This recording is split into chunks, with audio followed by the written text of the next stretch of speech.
Bonjour à tous, j'espère que vous allez bien. Alors dans cette vidéo, je vous propose une réfutation définitive des positions d'Adrien Abosi sur le sédévacantisme, pour montrer qu'il a tort. Dès qu'il parle du magistère, il ne sait absolument pas de quoi il parle, il n'est pas formé en théologie.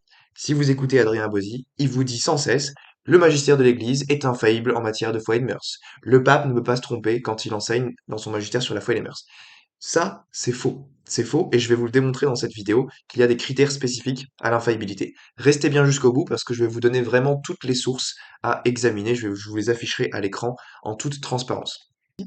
Si vous lisez déjà le droit canonique de 1917, il est très clairement dit que le magistère n'est pas toujours infaillible. Il nous est dit au canon 1323, aucune chose ne doit être tenue pour déclarer ou définie dogmatiquement en l'absence d'une preuve manifeste.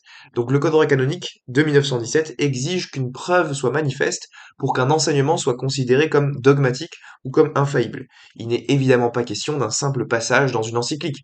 Il faut que le pontife ait la volonté de définir quelque chose et d'obliger tous les fidèles à y adhérer. Et donc, cette affirmation est substantiellement reprise dans le nouveau code de droit canonique de 1983 qui nous dit aucune doctrine n'est considérée comme infailliblement définie que si cela est manifestement établi. Donc vous voyez, il y a une continuité parfaite entre le code de 1917 et le code de 1983. Alors ici, on peut citer aussi les théologiens unanimes pour dire que le magistère du pontife romain n'est pas infaillible en toutes circonstances, contrairement à ce qu'affirme Adrien Abosi.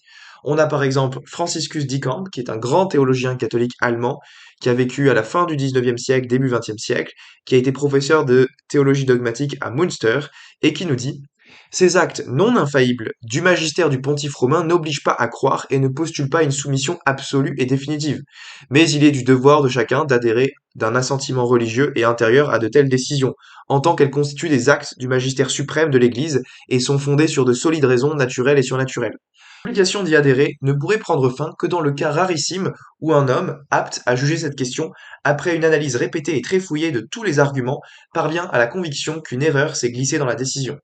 Vous voyez, ici, il est très clairement question du fait qu'il peut y avoir des erreurs dans le magistère du pontife romain lorsqu'il ne parle pas ex cathedra.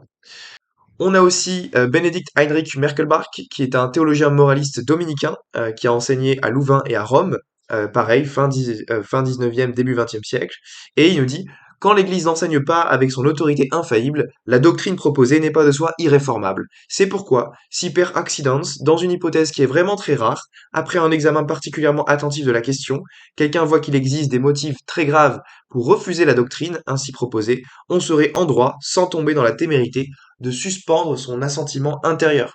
Vous voyez, ici, on a encore un théologien qui nous dit que pour des raisons très graves, dans le cadre d'un enseignement non infaillible du magistère, eh bien, on pourrait suspendre son assentiment intérieur.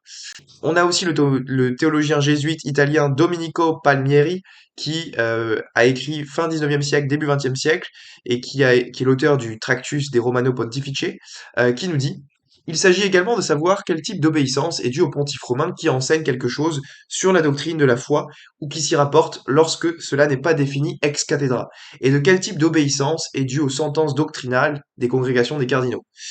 On peut en effet discerner que le pontife romain ne parle pas à chaque fois ex cathedra, lorsqu'en effet il enseigne quelque chose n'ayant cependant pas l'intention d'imposer l'obligation de la croire comme quelque chose devant être tenu par toute l'Église.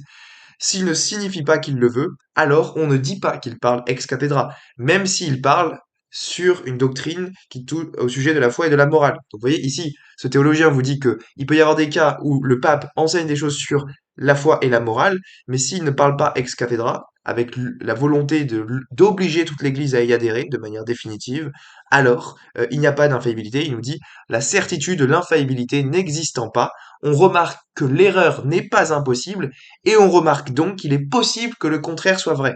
Vous avez une contradiction totale avec ce que vous dit Adrien Abosi, comme quoi le magistère du pontife romain serait infaillible en toutes circonstances. On a également Hugo Hürter, théologien suisse-autrichien, professeur de théologie dogmatique à Innsbruck, qui nous dit si des raisons graves et solides, surtout théologiques, se présentent à l'esprit d'un fidèle contre les décisions du magistère authentique, qu'il soit épiscopal ou pontifical, il lui sera permis de craindre une erreur, de donner son assentiment de manière conditionnelle ou même de suspendre son assentiment, ce qui ne serait pas possible si le magistère était infaillible en toutes circonstances. On a aussi Christianus Pelch, un autre théologien spécialiste de théologie dogmatique, qui écrit à la fin du 19e siècle, début 20e siècle, donc tout ça avant Vatican II, et il nous dit: on doit donner son assentiment au décret des congrégations romaines tant qu'il n'est pas devenu positivement évident qu'elles se sont trompées. Et après, il poursuit en disant que dès que surgissent des motifs suffisants de doute, l'assentiment doit être prudemment suspendu. Et il dit: les mêmes principes s'appliquent sans difficulté aux déclarations du souverain pontife fait sans engager son autorité suprême, ainsi qu'aux décisions des autres supérieurs ecclésiastiques qui ne sont pas infaillibles. Voilà, citation très claire également. Et on a Gérard Van Noort, théologien néerlandais, qui écrit à la même période et qui était professeur de théologie dogmatique à Wormond. Il est auteur du Tractus Apologetici et Dogmatici qui fait 10 volumes et qui est reconnu internationalement.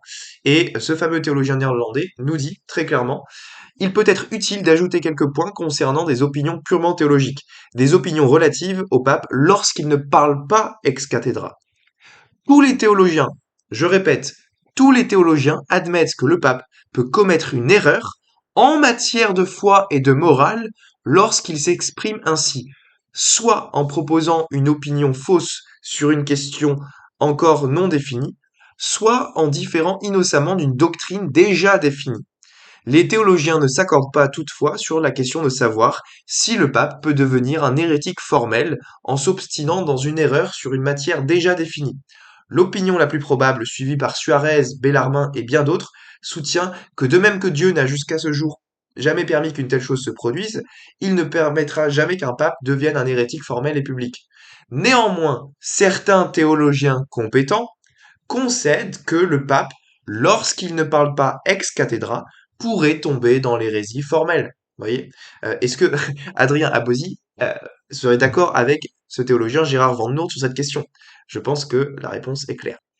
On a aussi Ludwig Hotz qui enseigne au début du XXe siècle, qui est un théologien catholique incontournable, professeur à Eichstätt et auteur du manuel Fundamentals of Catholic Dogma, qui est utilisé pour la formation des séminaristes partout à travers le monde.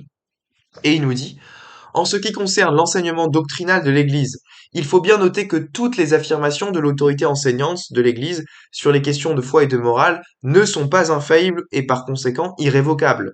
Ne sont infaillibles que celles qui émanent des conciles généraux représentant l'épiscopat tout entier, ainsi que les décisions pontificales ex cathedra. La forme ordinaire et habituelle de l'activité enseignante du pape n'est pas infaillible. Je répète, la forme ordinaire et habituelle de l'activité enseignante des papes n'est pas infaillible. Et il poursuit en disant: l'obligation d'un assentiment intérieur peut cesser si un expert compétent, après un examen scientifique et renouvelé de tous les fondements, en vient à la conviction positive que la décision repose sur une erreur. Donc, c'est très clair que Ludwig Hotz enseigne que le magistère du pontife romain n'est pas infaillible en toutes circonstances. Et enfin, je terminerai par citer le fameux dictionnaire de théologie catholique. Alors, qu'est-ce que le dictionnaire de théologie catholique, pour ceux qui ne savent pas? Eh bien, c'est un gros dictionnaire immense qui fait une trentaine de volumes qui font à peu près cette taille. Vous voyez, je l'ai acheté à la maison, je l'ai en intégralité. Et c'est écrit en tout petit, c'est vraiment approfondi sur tous les sujets théologiques. Et ce sont les meilleurs théologiens de l'époque, du début du XXe siècle, qui ont écrit sur des sujets divers. Et l'article qui est consacré à l'infaillibilité du pape, dans cet article-là, vous avez une section tout entière qui est, comme par hasard, consacrée à la question de l'enseignement pontifical non infaillible. Donc si vous allez à la colonne 1709, vous avez une section qui s'appelle Conclusion concernant l'obligation d'adhérer à l'enseignement pontifical non infaillible. Et dans cette section, le dictionnaire de théologie catholique mentionne que l'obligation d'adhérer à un enseignement pontifical non infaillible a toujours été admise par l'Église, au moins implicitement, et que cela apparaît de manière plus manifeste à partir du XIIIe siècle, à cause des interventions fréquentes des papes en matière doctrinale, même en dehors de toute définition infaillible. Donc le dictionnaire de théologie catholique vous dit que les papes peuvent se prononcer en matière doctrinale en dehors de toute définition infaillible. Voilà, c'est très clair. Plus loin, l'article poursuit en disant: cette autorité pontificale non infaillible fut particulièrement affirmée dans la seconde moitié du XIXe siècle. Et ensuite, le dictionnaire de théologie catholique cite plusieurs enseignements pontificaux non infaillibles, et dedans, comme par hasard, il met l'encyclique Immortale Dei de Léon XIII, colonne 1710 pour ceux qui veulent la référence. Et il conclut cette section en disant: on a pu observer que les documents qui viennent d'être cités, dont Immortale Dei, exigent une adhésion de l'intelligence à l'enseignement proposé, bien que celui-ci ne soit pas infaillible. Donc le dictionnaire de théologie catholique vous dit, oui, mais Immortale Dei ne contient pas de définition infaillible. Il ne fait pas partie de l'infaillibilité du magistère, même si on doit normalement y adhérer avec l'assentiment de l'intelligence. Plus loin, il est précisé, comme exemple de cet enseignement pontifical obligatoire, bien que non infaillible, nous indiquerons de manière très générale beaucoup de décrets doctrinaux des souverains pontifes, donc ici il est bien question de décrets doctrinaux, promus par les papes, qui sont insérés dans le corpus juris et qui sont cités assez fréquemment en théologie dogmatique ou en théologie morale. Eh bien, ces décrets doctrinaux, ils sont dans la catégorie de l'enseignement pontifical non infaillible. Et petit b, le dictionnaire de théologie catholique mentionne qu'il y a aussi beaucoup d'assertions doctrinales dans les encycliques de Léon XIII et de Pie X, où un enseignement est loué, recommandé ou simplement affirmé, sans aucune indication de son appartenance à la révélation ou à la tradition constante universelle, et sans aucune indication de l'obligation stricte imposée par la foi ou par la soumission à la souveraine autorité du pontife romain. Donc, autrement dit, le dictionnaire de théologie catholique est d'accord avec tous les théologiens que j'ai cités précédemment, avec ce consensus des théologiens, pour dire que le magistère du pape n'est pas infaillible en toutes circonstances, que lorsque le pape ne parle pas ex cathedra, le magistère pontifical n'est pas infaillible. Et donc voilà, en conclusion, on peut dire que Adrien Abosi raconte strictement n'importe quoi sur tous les sujets qui touchent au magistère. Les ouvrages précédents ont reçu l'approbation ecclésiastique, ils ont été largement utilisés pour la formation des prêtres et des théologiens partout dans le monde avant Vatican II. Donc ma question c'est, qui faut-il croire? Est-ce qu'il faut croire le consensus des théologiens avant Vatican II qui enseignaient que le magistère n'était pas infaillible en toutes circonstances? Ou est-ce qu'il faut croire Adrien Abosi qui arrive au XXIe siècle et qui contredit le consensus de ces théologiens alors qu'il n'est seulement qu'avocat? Voilà, pour ma part, le choix est vite fait, et donc j'espère que cette vidéo aura été utile pour tous les chercheurs de vérité en matière d'autorité du magistère. Je vous remercie de m'avoir écouté et je vous souhaite une bonne journée.